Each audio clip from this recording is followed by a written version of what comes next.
anos. Sou mãe de um jovem de 20 anos, meu único filho, Antônio Carlos Vila da Silva Ventura Souza, que nasceu em Portugal.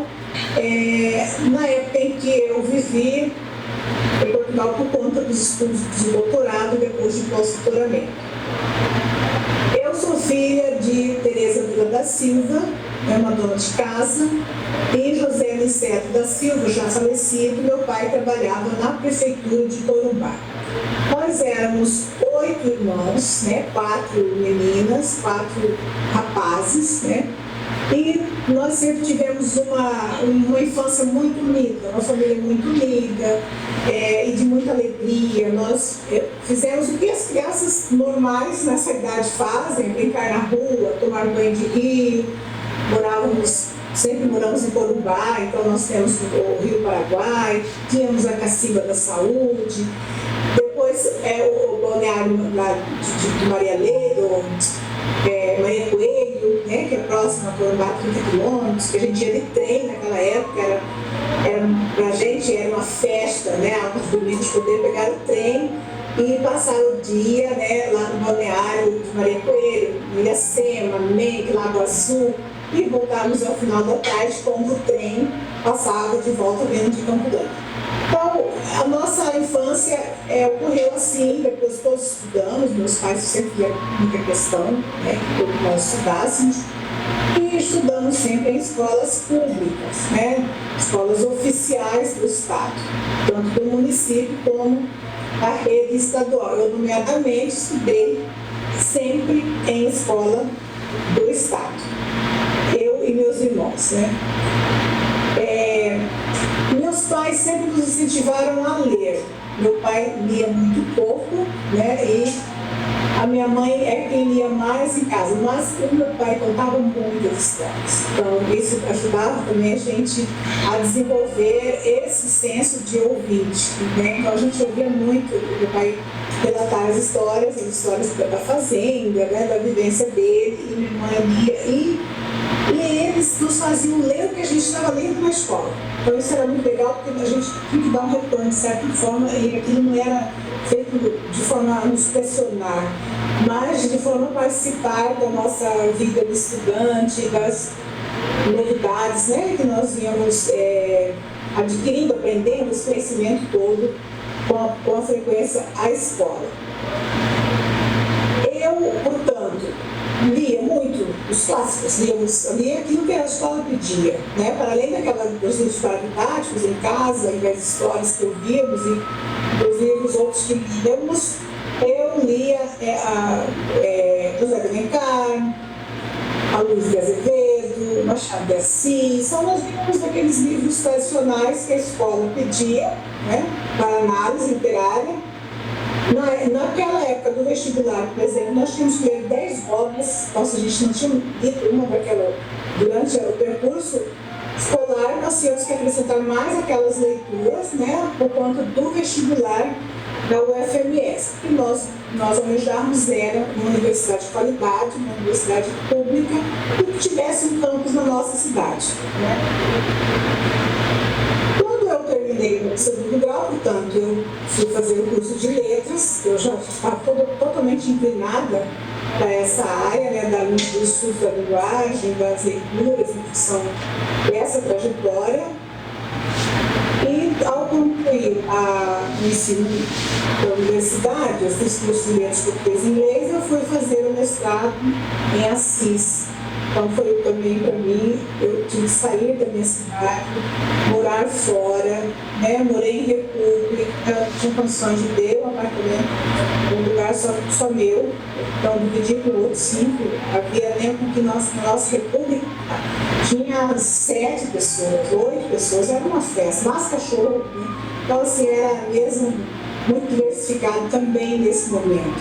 E a gente tentava extrair o melhor dessa convivência. Então tinha gente que fazia psicologia, gente já fazendo mestrado em história, e gente do doutorado e alunos da graduação. Então era uma república assim, bem diversificada.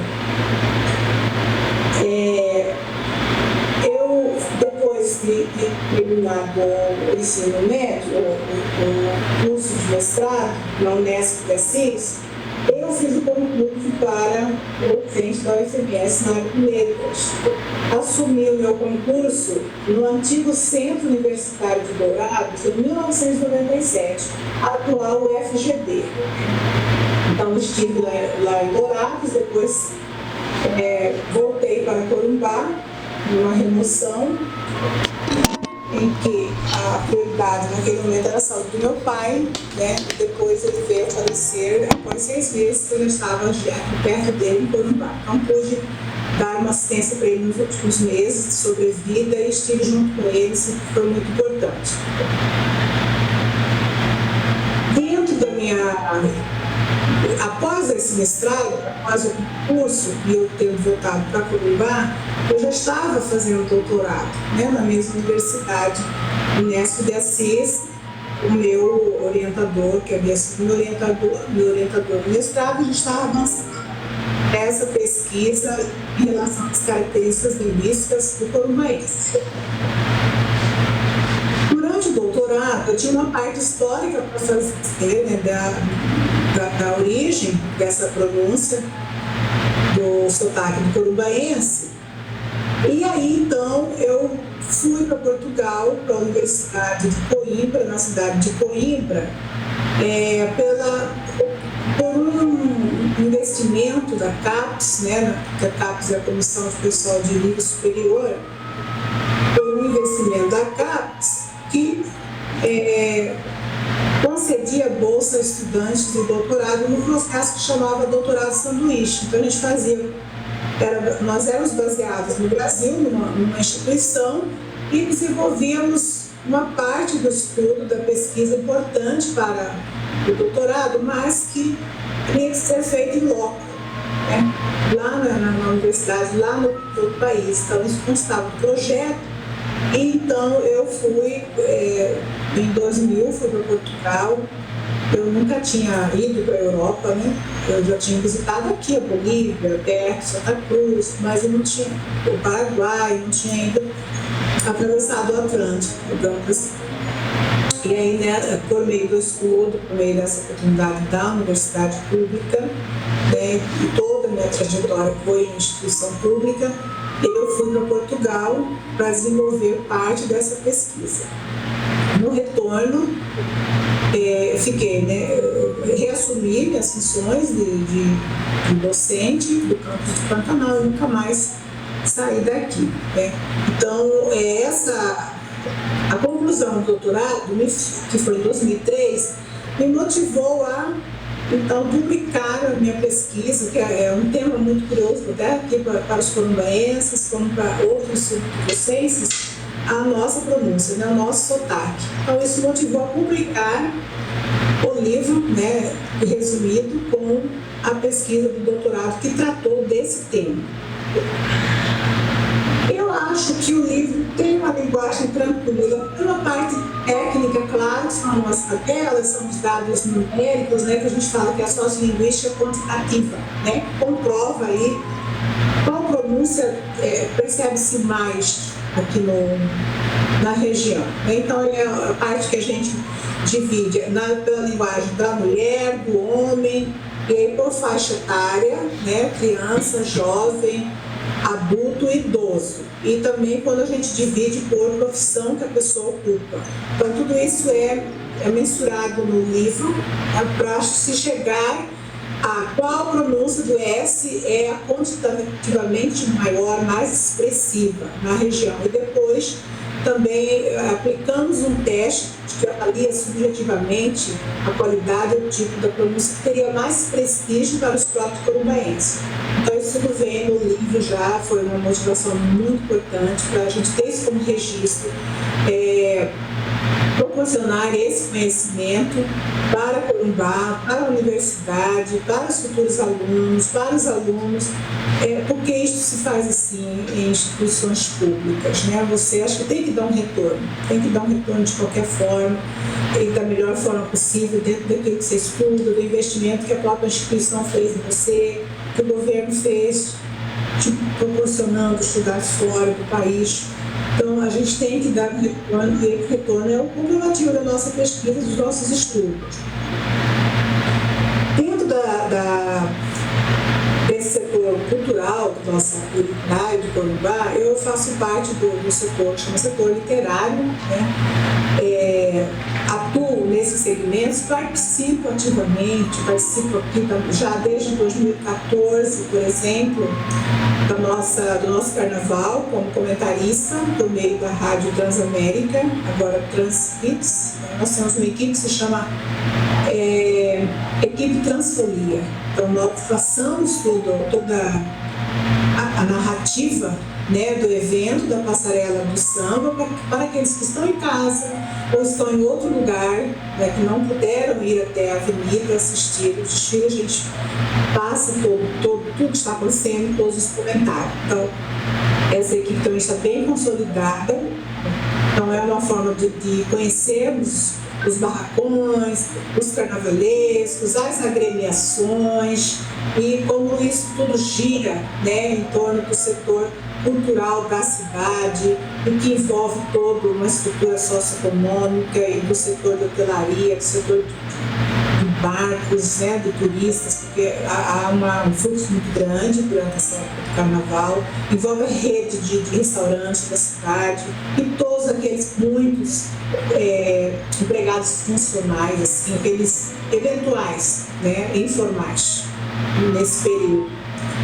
Então, eu estou sempre ligada dessa forma. Antes de 2014, quando passei a ser comentarista, eu fazia parte do corpo de jurado, sempre avaliei enredo, ou avaliei harmonia, ou avaliei alegoria. Então, a gente acabou fazendo uma, digamos assim, tendo esse olhar, né, abrangente sobre os aspectos que compõem esse grande teatro ao ar livre, né, a céu aberto, que é o nosso carnaval. Nas edições do Festival América do Sul, nós estamos na 15ª, eu atuei como coordenadora do Quebra-Tutor com Letras, que é uma atividade literária desse Festival América do Sul, por 3 anos, 2003, 2004, 2005 e 2006. Sempre tivemos uma participação muito ativa, levando os nossos alunos dos cursos de letras para o local, né, dessa atividade literária, nomeadamente, mas de certa forma nossos acadêmicos envolvidos com todas as outras atividades possíveis de área da língua e da literatura. Então a gente vai fazer essa ponte para os alunos também. Em 2007, nós colocamos a segunda habilitação do curso de letras em Corumbá, que é letras português e espanhol. Na época eu era coordenadora de curso, e então ingressamos com esse projeto de trazer da UFMS aqui para o campo do Pantanal uma segunda habilitação. Nós tínhamos até então língua portuguesa e língua inglesa. Então passamos a ter língua portuguesa e espanhol. Isso tudo atendendo a demandas, né? Nós recebemos aqui em Corumbá, por estarmos localizados numa área de fronteira com a Bolívia, nós recebemos muitos alunos oriundos da Bolívia, alunos bolivianos. Os nossos professores tinham que ter um preparo para lidar com essa situação. Então, já que a língua é o primeiro contato que nós temos com alunos. Então, nós passamos a formar professores no curso de letras, capacitados também, né, com essa habilitação para atender alunos oriundos de língua espanhola, né, nativos da Bolívia. Então, passamos a ter essa segunda habilitação no curso. Dos meus envolvimentos, acredito, com a literatura, com as manifestações culturais de Corumbá, como o nosso tradicional banho de São João, né, São João Batista, que ocorre na noite de 23 para 24 de junho, que é uma festa religiosa, ao mesmo tempo folclórica, linguística e uma tradição, né, de fé. Nós sempre estivemos ali junto com a prefeitura, né, nos concursos de andores, nos concursos de quadrilhas, participando da própria movimentação, né, e da difusão dessa manifestação cultural da cidade, no nosso espaço acadêmico da Universidade Federal e nos lugares por onde transitávamos, né, pela atividade que desenvolvemos. Também temos, além desse grande momento que é a festa junina, né, em Corumbá, nós temos o carnaval, portanto, daí já bem citado, né, com muito destaque no Centro-Oeste. E temos também o Festival América do Sul, são 3 grandes eventos, né, que a gente, nos quais a gente tem atuado mais diretamente.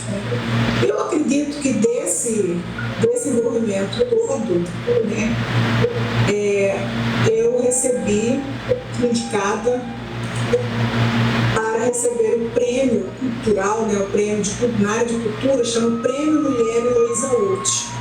Heloísa Uth, mais conhecida como Elô, né, ela é professora de letras, falecida, né, foi formada pela UFMS, campus do Pantanal, foi a nossa presidente da Fundação de Cultura de Corumbá, né, na época era a Fundação de Cultura do Pantanal, e foi a pessoa que lutou muito para trazer algumas manifestações originais aqui de Corumbá e que nós estávamos deixando passar um pouco, como no próprio carnaval, por exemplo, desfiles dos blocos, dos cordões carnavalescos, que é um desfile diferenciado, desfile de curso, né? São os carros antigos. Então, ela foi resgatando, trazendo de volta essas manifestações quase adormecidas, e hoje nós temos aí, então, de volta todas essas tradições que nós estavam passando, né, que os nossos jovens não estavam tendo conhecimento. Outra coisa que nós agradecemos muito a Elô, né, eu quero ressaltar, porque além de minha amiga, foi uma pessoa, uma ativista cultural, né, foi a questão do cururu e do siriri em Corumbá, né, que são manifestações artísticas de canto e de dança. A moçada já não conhecia, ela resgatou também isso, oferecendo cursos, né, de aprendizado de cururu, da dança do siriri. Tem umas diferenças entre o cururu. Aquele cururu é quando você vai oferenda oferta sua devoção, oferta a festa, né, leva as oferendas, para isso durante a reza, a oração, na noite de São João. E o siriri depois a manifestação religiosa, a dança, a festa, um momento já em que servem as iguarias, né, são de bebidas, então há um cunho mais liberal no siriri, a participação da mulher na dança do siriri, enquanto no cururu é mais restrita ao grupo de homens, né? Então essas manifestações a Elô trouxe, e nós estivemos sempre presentes juntos, né, na divulgação, na explicação da necessidade de ter esses registros. Inclusive, foi iniciado na época da Elô o registro da viola de coxo, né, hoje é um bem material reconhecido, né, e o São João é reconhecido como patrimônio imaterial do Brasil. Ganhei, né, nessa trajetória 2 prêmios Mulher Heloísa Uth, que é concedida a essas pessoas em destaque nesse setor da cidadania, personalidade do ano, cultura, igualdade de gênero, e é atribuído sempre em março, né, por ocasião do Dia Internacional da Mulher. Eu recebi o prêmio Cultura, na área de cultura, e depois o prêmio Personalidade do ano, 2017, 2019. Então, isso também foi muito bom, foi muito gratificante. E nessa trajetória, como a gente vivencia os fatos, para a gente escrever sobre eles, é aí que eu digo que eu não sou uma escritora de difícil leitura.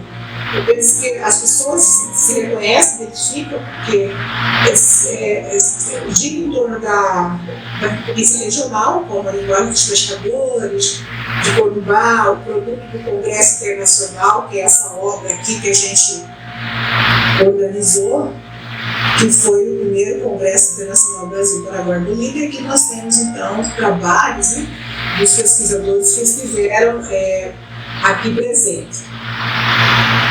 Então, o meu processo de criação se dá dessa forma, se dá a partir das minhas vivências, do que eu vivencio, das minhas experiências. Recentemente, nós lançamos e a professora Estael, que trabalhou comigo no SMS, ela foi nossa professora temporária, ela foi meu orientando de mestrado. Então, um livro sobre língua e literatura na região de fronteira, que Brasil e Bolívia.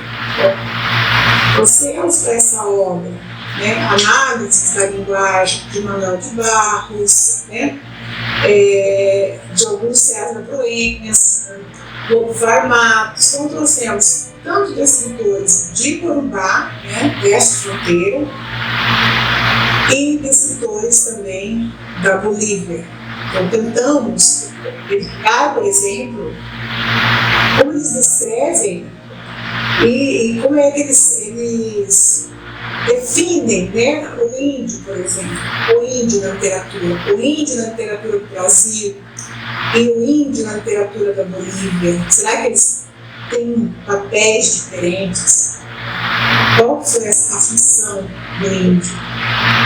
Então, isso tudo é discutido no livro, bem como são discutidas questões de interculturalidade Brasil-Bolívia, nomeadamente que as manifestações culturais as manifestações religiosas, né, as comemorações dos santos da Bolívia, dos santos do Brasil, são feitas juntos, as rezas nas casas, elas são feitas em português e em espanhol, os cantos já são vivenciados nas duas línguas, e outras manifestações de interculturalidade presentes, como o Dia da Pátria da Bolívia, o Dia da Pátria do Brasil, em que nós temos aqui brasileiros e bolivianos convivendo no mesmo espaço e respeitando todas as manifestações culturais do outro país. No Carnaval, eles vêm para cá, já tivemos várias edições com a presença de bolivianos no Carnaval Cultural, desfilando aqui em Corumbá.